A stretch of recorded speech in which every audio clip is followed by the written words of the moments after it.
Hi everybody, I'm Lynn Holt with the Carrollton Public Library. Do you ever think about ancient Rome? Probably not, right? But once you start to, it's amazing how much it affects us, even today. Architecture, government, the fact that Romance languages have a word for volcano, and the month of August. No, seriously, the whole month of August.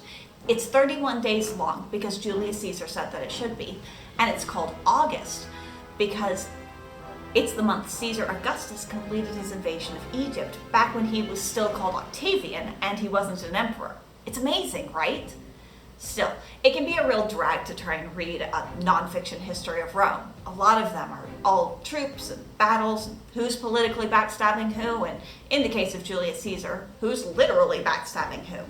Personally, I'd rather read a novel, but I'm really lucky because a lot of novels set in ancient Rome are so rigorously researched that I end up, totally accidentally, learning things. Since we were just talking about Augustus and Rome, the first book we'll take a look at today is The Judgment of Caesar by Stephen Saylor.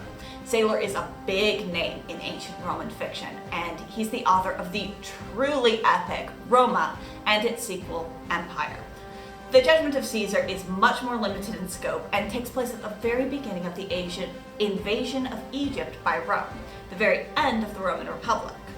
Though names you've heard all your life will pop up in this novel, Julius Caesar, Ptolemy, and Cleopatra, the actual story is about ordinary Romans and Egyptians, and it's actually a mystery novel. This is part of a series by Saylor called Roma sub Rosa, but each book can be read individually, so you shouldn't need to read the rest of the series to understand. That said, if you like it, there are a lot more books in the series as well. Some of the most interesting stories set in ancient Rome aren't even about Romans. Last year's The Book of Longings by Sue Monk Kidd takes place during the Roman occupation of the ancient Near East, modern Israel. But the heroes aren't Romans, they're Jews, many of whom you may have heard of before, like Jesus and Judas. The main character is a young woman coming of age in a world where her time, place, and gender give her an extremely limited potential future. But her dreams and longings are so much bigger than those expectations. The central narrative is the relatively well-known story of the ministry of Jesus of Nazareth.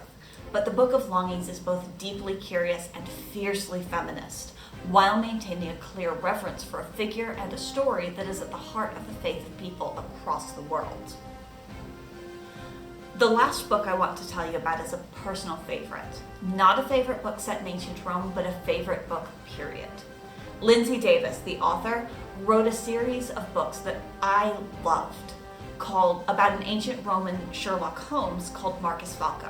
They were all pretty good, but I would argue that when she started her next series, which starred Falco's daughter Flavia Alba, who is also a detective in Londinium, an outpost of ancient Rome that is better known as London, they got even better.